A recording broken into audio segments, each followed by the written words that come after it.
Hi friends, welcome to classic education YouTube channel. ಇವತ್ತಿನ ಒಂದು ಉದ್ಯೋಗ ವಾರ್ತೆದಲ್ಲಿ ನಾವೇನ್ ಡಿಸ್ಕಸ್ ಮಾಡ್ತಿದ್ವಿ ಅಂದ್ರೆ SSC ಇಂದ ಒಂದು ಹೊಸ ನೋಟಿಫಿಕೇಶನ್ ಬಂದಿದೆ. ಅದ್ರ ಬಗ್ಗೆ ನಾವಿಲ್ಲಿ ಡಿಸ್ಕಸ್ ಮಾಡ್ತಿದ್ವಿ. SSC ಅವರು ನೋಡ್ರಿ ಫೇಸ್ 13 ಏನ್ ಮಾಡಿದಾರೆ ಅಂದ್ರೆ ರಿಕ್ರೂಟ್ಮೆಂಟ್ ಗೆ ಒಂದು ನೋಟಿಫಿಕೇಶನ್ ಅನ್ನ ಹೊರಡಿಸಿದ್ದಾರೆ. ಆನ್ಲೈನ್ ಅಪ್ಲಿಕೇಶನ್ ಯಾವಾಗ ಸ್ಟಾರ್ಟ್ ಆಗಿದೆ ಅಂದ್ರೆ 2/6/2025 ಸ್ಟಾರ್ಟ್ ಆಗಿದೆ. ಆನ್ಲೈನ್ ಅಪ್ಲಿಕೇಶನ್ 23/6/2025 ಕ್ಲೋಸ್ ಆಗುತ್ತೆ. ಲಾಸ್ಟ್ ಡೇಟ್ ಯಾವಾಗಿದೆ ನಿಮ್ಗೆ ಆನ್ಲೈನ್ ಅಪ್ಲಿಕೇಶನ್ ಪೇಮೆಂಟ್ ಮಾಡಕಂದ್ರೆ 24/6/2025. ಜೊತೆಗೆ ನಿಮ್ಮ ಅಪ್ಲಿಕೇಶನ್ಸ್ ಅಲ್ಲಿ ಏನಾದ್ರೂ ಮಿಸ್ಟೇಕ್ಸ್ ಇದ್ರೆ ಅದನ್ನ ಕರೆಕ್ಷನ್ ಮಾಡೋದಕ್ಕೆ ಅವರು ಸಮಯಾವಕಾಶವನ್ನ 28/6/2025 30/6/2025 ಕೊಟ್ಟಿದ್ದಾರೆ. ಕಂಪ್ಯೂಟರ್ ಬೇಸ್ಡ್ ಎಕ್ಸಾಮಿನೇಷನ್ ನೋಡ್ರಿ ನಿಮ್ಗೆ 24th ಜುಲೈ ಇಂದ 4th ಆಗಸ್ಟ್ ವರೆಗೂ ಕೂಡ ಏನಂದ್ರೆ ಕಂಪ್ಯೂಟರ್ ಬೇಸ್ಡ್ ಎಕ್ಸಾಮಿನೇಷನ್ಸ್ ಇರುತ್ತೆ. ಸೊ ಇಲ್ಲಿ ಏನ್ ಹೇಳ್ತಿದ್ರೆ ಅಂದ್ರೆ online applications R invited from eligible candidates for selection post as indicated in the Annexure 3 of this notice. ಅಂದ್ರೆ Annexure 3 ಅಲ್ಲಿ ನಿಮ್ಗೆ ಏನ್ ಮಾಡಿದ್ರು ಅಂದ್ರೆ ಎಜುಕೇಶನ್ ಕ್ವಾಲಿಫಿಕೇಶನ್ಸ್ ಏನು, ಯಾವ ಒಂದು ಡಿಪಾರ್ಟ್ಮೆಂಟಲ್ ಹುದ್ದೆ ಇದೆ, ಮತ್ತೆ ನಿಮ್ಮ ಎಜುಕೇಶನ್ ಕ್ವಾಲಿಫಿಕೇಶನ್ಸ್ ಏನಿರಬೇಕು, ಮತ್ತೆ ಸಂಬಳ ಎಷ್ಟಿದೆ ಅನ್ನೋದನ್ನು ಕೂಡ ಅಲ್ಲಿ ಡೀಟೇಲ್ ಆಗಿ ಹೇಳಿದ್ದಾರೆ. ಸೊ ಇಲ್ಲಿ ಹುದ್ದೆಗಳನ್ನ ಏನ್ ಮಾಡಿದ್ರು ಅಂದ್ರೆ SSLC PUC ಮತ್ತೆ ಗ್ರಾಜುಯೇಷನ್ ಲೆವೆಲ್ ಗೆ ಕರೆದಿದ್ದಾರೆ. ಡಿಫ್ರೆಂಟ್ ಮಿನಿಸ್ಟರ್ಸ್ ಅಲ್ಲಿ ಏನಿರುತ್ತೆ ಅಂದ್ರೆ ಈ ಒಂದು ಹುದ್ದೆಗಳು ಇರುತ್ತೆ. ಹಾಗಾದ್ರೆ ನಿಮ್ಮ ಒಂದು ಏಜ್ ಲಿಮಿಟ್ ಅನ್ನ ನಾವಿಲ್ಲಿ ನೋಡೋದಾದ್ರೆ ಏಜ್ ಲಿಮಿಟ್ ನೋಡ್ರಿ, ಬೇರೆ ಬೇರೆ ಹುದ್ದೆಗೆ ಬೇರೆ ಬೇರೆ ತರನಂತ ಏಜ್ ಲಿಮಿಟ್ ಇದೆ. ಸೊ ಇಲ್ಲಿ ನೋಡ್ರಿ ಯಾವ ಒಂದು ಹುದ್ದೆಗಳಿಗೆ 18ರಿಂದ 25 ವರ್ಷ ಇದೆಯಲ್ಲ ಇವರ ಒಂದು ಜನ್ಮ ದಿನಾಂಕ 2/8/2000 1/8/2007 ಒಳಗಡೆ ಇರಬೇಕಾಗುತ್ತೆ. ಯಾವ ಒಂದು ಹುದ್ದೆಗಳಿಗೆ ವಯೋಮಿತಿ 18ರಿಂದ 27 ವರ್ಷ ಇರುತ್ತಲ್ಲ ಇಲ್ಲಿ ನಿಮ್ಮ ಜನ್ಮ ದಿನಾಂಕ 2/8/1998 1/8/2007 ಒಳಗಡೆ ಇರಬೇಕಾಗುತ್ತೆ. ಯಾವ ಒಂದು ಹುದ್ದೆಗಳಿಗೆ ವಯೋಮಿತಿ 18ರಿಂದ 28 ವರ್ಷ ಇದೆಯಲ್ಲ ಅವರ ಒಂದು ಜನ್ಮ ದಿನಾಂಕ 2/8/1997 1/8/2007 ಒಳಗಡೆ ಇರಬೇಕಾಗುತ್ತೆ. ಯಾವ ಒಂದು ಹುದ್ದೆಗಳಿಗೆ ವಯೋಮಿತಿ 18ರಿಂದ 30 ವರ್ಷ ಇದೆ ಅವರ ಒಂದು ಜನ್ಮ ದಿನಾಂಕ 2/8/1995 1/8/2007 ಒಳಗಡೆ ಇರಬೇಕಾಗುತ್ತೆ. ಯಾವ ಒಂದು ಹುದ್ದೆಗಳಿಗೆ ವಯೋಮಿತಿ 18ರಿಂದ 35 ವರ್ಷ ಇದೆ ಅವರ ಒಂದು ಜನ್ಮ ದಿನಾಂಕ 2/8/1990 1/8/2007 ಒಳಗಡೆ ಇರಬೇಕಾಗುತ್ತೆ. ಯಾವ ಒಂದು ಹುದ್ದೆಗಳಿಗೆ ವಯೋಮಿತಿ 18ರಿಂದ 37 ವರ್ಷ ಇದೆ ಅವರ ಒಂದು ಜನ್ಮ ದಿನಾಂಕ 2/8/1998 1/8/2007 ಒಳಗಡೆ ಇರಬೇಕಾಗುತ್ತೆ. ಯಾವ ಒಂದು ಹುದ್ದೆಗಳಿಗೆ ವಯೋಮಿತಿ 18ರಿಂದ 42 ವರ್ಷ ಇದೆಯಲ್ಲ ಅವರ ಒಂದು ಜನ್ಮ ದಿನಾಂಕ 2/8/1983 1/8/2007 ಒಳಗಡೆ ಇರಬೇಕಾಗುತ್ತೆ. ಜೊತೆಗೆ ನೋಡ್ರಿ ಯಾವ ಒಂದು ಹುದ್ದೆಗಳಿಗೆ ವಯೋಮಿತಿ 20ರಿಂದ 25 ವರ್ಷ ಇದೆಯಲ್ಲ ಅವರ ಒಂದು ಜನ್ಮ ದಿನಾಂಕ 2/8/2000 1/8/2005 ಒಳಗಡೆ ಇರಬೇಕಾಗುತ್ತೆ. ಯಾವ ಒಂದು ಹುದ್ದೆಗಳಿಗೆ ನಿಮ್ಮ ವಯೋಮಿತಿ 20ರಿಂದ 25 ವರ್ಷ ಇದೆಯಲ್ಲ ಆ ಒಂದು ಹುದ್ದೆಗಳಿಗೆ ಜನ್ಮ ದಿನಾಂಕ 2/8/2000 1/8/2004 ಒಳಗಡೆ ಇರಬೇಕಾಗುತ್ತೆ. ನೆಕ್ಸ್ಟ್ ನೋಡ್ರಿ ಯಾವ ಒಂದು ಹುದ್ದೆಗಳಿಗೆ ನಿಮ್ಮ ವಯೋಮಿತಿ 21ರಿಂದ 27 ವರ್ಷ ಇದೆ ಅವರ ಒಂದು ಜನ್ಮ ದಿನಾಂಕ 2/8/1998 1/8/2004 ಒಳಗಡೆ ಇರಬೇಕಾಗುತ್ತೆ.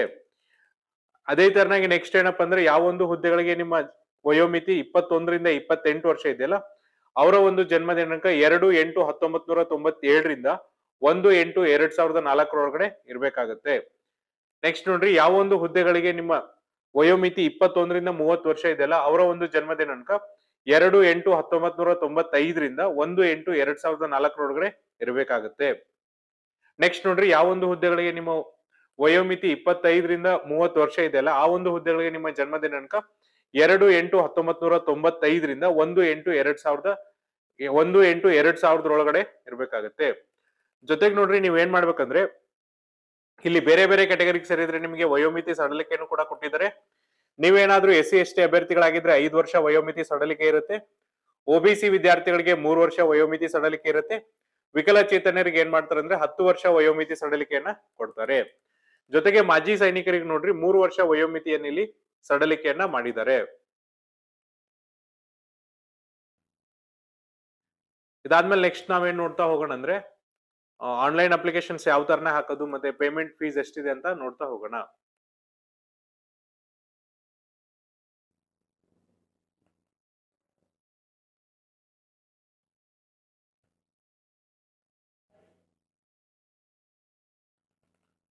ಹಾಗಾದ್ರೆ ಈ ಒಂದು ಹುದ್ದೆಗಳಿಗೆ ನೀವು ಆನ್ಲೈನ್ ಅಪ್ಲಿಕೇಶನ್ಸ್ ಯಾವ ತರನ ಹಾಕ್ಬೇಕಂದ್ರೆ SSC ಅವರ ಅಫಿಷಿಯಲ್ ವೆಬ್ಸೈಟ್ ಆದಂತ https://ssc.gov.in ಮೂಲಕನೇ ನೀವು ಆನ್ಲೈನ್ ಅಪ್ಲಿಕೇಶನ್ಸ್ ಅನ್ನ ಹಾಕಬೇಕಾಗಿದೆ.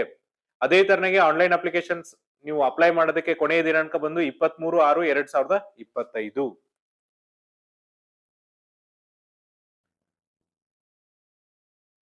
ಇದಾದ್ಮೇಲೆ ನೋಡ್ರಿ ಅಪ್ಲಿಕೇಶನ್ ಫೀಸ್ ಎಷ್ಟಿದೆ ಅಂದ್ರೆ ₹100 ಅಪ್ಲಿಕೇಶನ್ ಫೀಸ್ ಇರುತ್ತೆ. ಅದನ್ನ ನೀವ್ ಏನ್ ಮಾಡ್ಬೇಕಂದ್ರೆ ಆನ್ಲೈನ್ ಮೂಲಕ ಪೇ ಮಾಡಬೇಕು. ಭೀಮ್ UPI ಯೂಸ್ ಮಾಡ್ಕೊಂಡು, ನೆಟ್ ಬ್ಯಾಂಕಿಂಗ್ ಯೂಸ್ ಮಾಡ್ಕೊಂಡು, ವೀಸಾ, ಮಾಸ್ಟರ್, ಮ್ಯಾಸ್ಟ್ರಿಯೋ, ರೂಪೇ ಅಥವಾ ಕ್ರೆಡಿಟ್ ಡೆಬಿಟ್ ಕಾರ್ಡ್ ಅನ್ನ ಯೂಸ್ ಮಾಡ್ಕೊಂಡು ನೀವ್ ಏನ್ ಮಾಡ್ಬೇಕಂದ್ರೆ ಆನ್ಲೈನ್ ಅಪ್ಲಿಕೇಶನ್ ಫೀಸ್ ಅನ್ನ ತುಂಬಬೇಕಾಗುತ್ತೆ. ಜೊತೆಗೆ ಮಹಿಳಾ ಅಭ್ಯರ್ಥಿಗಳಿಗೆ, SC/ST ಅಭ್ಯರ್ಥಿಗಳಿಗೆ, ಜೊತೆಗೆ ವಿಕಲಚೇತನರಿಗೆ, ಮಾಜಿ ಸೈನಿಕರಿಗೆ ಯಾವುದೇ ತರನಾದಂತ ಅಪ್ಲಿಕೇಶನ್ ಫೀಸ್ ಇಲ್ಲಿ ಇರುವುದಿಲ್ಲ. ಆನ್ಲೈನ್ ಅಪ್ಲಿಕೇಶನ್ಸ್ ತುಂಬೋದಕ್ಕೆ ನಿಮಗೆ ಕೊನೆಯ ದಿನಾಂಕ ಬಂದು 24/6/2025.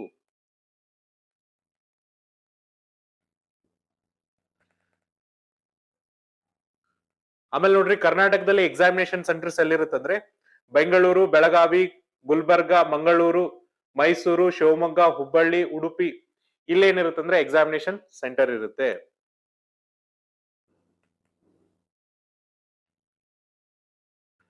ಸೊ ಸ್ಕೀಮ್ ಆಫ್ ಎಕ್ಸಾಮಿನೇಷನ್ ಯಾವ ತರನಾಗಿರುತ್ತಂದ್ರೆ there will be 3 separate computer based examination of objective type multiple choice questions for the post with minimum education qualifications of matriculation level, higher secondary level and graduation and above levels. The details of the subject and marks and number of questions have been indicated below. ಇಲ್ಲಿ ಏನ್ ಮಾಡ್ತಾರೆ ಅಂದ್ರೆ ಒಂದೇ exams ಇರುತ್ತೆ, ಆದ್ರೆ 3 ಬೇರೆ ಬೇರೆ ಇರುತ್ತೆ. ಅಂದ್ರೆ SSLC ದವರಿಗೆ ಒಂಥರ ಎಕ್ಸಾಮ್ ಇದ್ರೆ, PUC ದವರಿಗೆ ಬೇರೆ ಎಕ್ಸಾಮ್ಸ್ ಇರುತ್ತೆ, ಗ್ರಾಜುಯೇಷನ್ಸ್ ಏನಪ್ಪಾ ಅಂದ್ರೆ ಅವ್ರ ಸಿಲೆಬಸ್ ತಕ್ಕಂಗೆ ಎಕ್ಸಾಮ್ ಇರುತ್ತೆ. ಟೋಟಲ್ ನೋಡ್ರಿ 3 ತರನಂತ ಎಕ್ಸಾಮ್ ಅನ್ನ ಕಂಡಕ್ಟ್ ಮಾಡ್ತಾರೆ. ನಿಮ್ಮ ಸಿಲೆಬಸ್ ಸೇಮ್ ಇರುತ್ತೆ. SSLC ಅವರಿಗೂ ಅದೇ ಇರುತ್ತೆ, PUC ಅವರಿಗೂ ಅದೇ ಇರುತ್ತೆ, ಮತ್ತೆ ಗ್ರಾಜುಯೇಷನ್ಗೂ ಅದೇ ಇರುತ್ತೆ. ಡಿಫಿಕಲ್ಟಿನ ಇಲ್ಲಿ ವೇರಿಯೇಷನ್ಸ್ ಮಾಡ್ತಾ ಹೋಗಿರ್ತಾರೆ. ಸೊ ಟೋಟಲ್ 4 ಸಬ್ಜೆಕ್ಟ್ ಇರುತ್ತೆ. ಪ್ರತಿ ಸಬ್ಜೆಕ್ಟ್ ಇಂದ ನಿಮ್ಗೆ 25 ಕ್ವಶನ್ಸ್ ಕೇಳ್ತಾರೆ 50 ಮಾರ್ಕ್ಸ್ ಗೆ. ಟೋಟಲ್ 100 ಕ್ವಶನ್ಸ್ 200 ಮಾರ್ಕ್ಸ್ ಇರುತ್ತೆ. ಸೊ ಏನೇನಿರುತ್ತೆ ಅಂದ್ರೆ general intelligence, general awareness, quantitative aptitude, ಇದರಲ್ಲಿ ಬೇಸಿಕ್ ಅರ್ಥಮೆಟಿಕ್ ಸ್ಕಿಲ್ಸ್ ಅನ್ನ ಕೇಳ್ತಾರೆ. Next English knowledge, basic knowledge ಮೇಲೆ ಕ್ವಶನ್ಸ್ ಅನ್ನ ಕೇಳ್ತಾರೆ. ಜೊತೆಗೆ ನೋಡ್ರಿ ನೀವೇನಾದ್ರೂ ತಪ್ಪು ಉತ್ತರಗಳನ್ನ ಕೊಟ್ರೆ ಪ್ರತಿ ತಪ್ಪು ಉತ್ತರಕ್ಕೆ ಏನ್ ಮಾಡ್ತಾರೆ ಅಂದ್ರೆ ಅರ್ಧ ಅಂಕಗಳನ್ನ ಅಂದ್ರೆ 0.5 ಮಾರ್ಕ್ಸ್ ಅನ್ನ ಇಲ್ಲಿ ಕಟ್ ಮಾಡ್ತಾ ಹೋಗ್ತಾರೆ. ಆಮೇಲೆ ನೋಡ್ರಿ ಕಂಪ್ಯೂಟರ್ ಬೇಸ್ಡ್ ಎಕ್ಸಾಮಿನೇಷನ್ ಏನಪ್ಪಾ ಅಂದ್ರೆ ಕನ್ನಡದಲ್ಲಿ ಇರುತ್ತೆ ಅಂತ ಬಹಳಷ್ಟು ಜನ ಕೇಳ್ತೀರಾ. ಕಂಪ್ಯೂಟರ್ ಬೇಸ್ಡ್ ಎಕ್ಸಾಮಿನೇಷನ್ ನಿಮಗೆ ಇಂಗ್ಲಿಷ್ ಮತ್ತೆ ಹಿಂದಿ ಭಾಷೆಯಲ್ಲಿ ಮಾತ್ರ ಇರುತ್ತೆ ಅಂತ ಅವರು ಹೇಳ್ತಿದ್ದಾರೆ. ಜೊತೆಗೆ ನೋಡ್ರಿ ಯಾವ ಒಂದು ಹುದ್ದೆಗಳಿಗೆ ಏನಪ್ಪಾ ಅಂದ್ರೆ ಸ್ಕಿಲ್ ಟೆಸ್ಟ್ ಇರುತ್ತೆ, ಡಾಟಾ ಎಂಟ್ರಿ ಇರುತ್ತೆ, ಕಂಪ್ಯೂಟರ್ ಪ್ರೊಫಿಷಿಯನ್ಸಿ ಟೆಸ್ಟ್ ಇರುತ್ತಲ್ಲ ಆ ಒಂದು ಹುದ್ದೆಗಳಿಗೆ ಮಾತ್ರ ಏನ್ ಮಾಡ್ತಾರೆ ಅಂದ್ರೆ ಆ ಟೆಸ್ಟ್ ಗಳನ್ನ ಕಂಡಕ್ಟ್ ಮಾಡ್ತಾರೆ. ಅವು ಕೂಡ ಏನಿರುತ್ತೆ ಅಂದ್ರೆ ಕ್ವಾಲಿಫೈಯಿಂಗ್ ನೇಚರ್ಸ್ ಇರುತ್ತೆ. ಇದಾದ್ಮೇಲೆ ನೋಡ್ರಿ ಮ್ಯಾಟ್ರಿಕ್ಯುಲೇಷನ್ ಲೆವೆಲ್ಸ್ ಗೆ ಏನ್ ಸಿಲೆಬಸ್ ಇದೆ ಅಂತ ಕೊಟ್ಟಿದ್ದಾರೆ. ನೆಕ್ಸ್ಟ್ PUC ಲೆವೆಲ್ ಗೆ ಏನ್ ಸಿಲೆಬಸ್ ಇದೆ ಅಂತ ಇಲ್ಲಿ ಮೆನ್ಷನ್ ಮಾಡಿದ್ರೆ, ಅದೇ ತರನಾಗಿ ಗ್ರಾಜುಯೇಷನ್ ಲೆವೆಲ್ ಅಲ್ಲಿ ನೀವೇನಾದ್ರೂ ಹುದ್ದೆಗಳಿಗೆ ಅಪ್ಲೈ ಮಾಡ್ತಿದ್ರೆ ಏನ್ ಸಿಲೆಬಸ್ ಇದೆ ಅಂತ ಇಲ್ಲಿ ಕೊಟ್ಟಿದ್ದಾರೆ.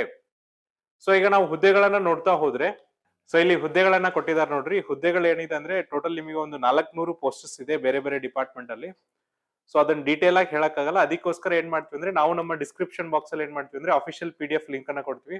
ಆ ಲಿಂಕ್ ಅನ್ನ ಡೌನ್ಲೋಡ್ ಮಾಡ್ಕೊಂಡ್ರೆ ನಿಮಗೆ ನೋಡ್ರಿ ಪ್ರತಿಯೊಂದು ಹುದ್ದೆ ಮೇಲೆ ಎಷ್ಟು ಏಜ್ ಲಿಮಿಟ್, ಯಾವ ಪೇ ಸ್ಕೇಲ್ ಅಲ್ಲಿ ನಿಮ್ಗೆ ಅಮೌಂಟ್ ಅನ್ನ ಕೊಡ್ತಾರೆ, ಏನ್ ಎಜುಕೇಶನ್ ಕ್ವಾಲಿಫಿಕೇಶನ್ಸ್ ಅನ್ನೋದನ್ನ ಡೀಟೇಲ್ ಆಗಿ ಮೆನ್ಷನ್ ಮಾಡಿದ್ರೆ ಎಲ್ಲಾ ಹುದ್ದೆಗಳನ್ನು ನೀವ್ ಏನ್ ಮಾಡ್ರಿ ಅಂದ್ರೆ ಒಂದ್ಸರಿ ನೋಡ್ರಿ, ನೋಟಿಫಿಕೇಶನ್ ಅನ್ನು ಡೌನ್ಲೋಡ್ ಮಾಡ್ಕೊಂಡು ನೋಡಿ ನಿಮಗೆ ಯಾವ್ದು ಎಜುಕೇಶನ್ ಕ್ವಾಲಿಫಿಕೇಶನ್ಸ್ ಬರುತ್ತಲ್ಲ ಆ ಹುದ್ದೆಗಳಿಗೆ ಅಪ್ಲಿಕೇಶನ್ ಅನ್ನ ಹಾಕಿ. ಇದೇ ತರನಂತ ಉಪಯುಕ್ತ ಮಾಹಿತಿಯನ್ನ ಕೊಡ್ತಿರ್ತೀವಿ. ಅಲ್ಲಿವರೆಗೂ ನೋಡ್ತಾ ಇರಿ classic education YouTube channel. Thank you.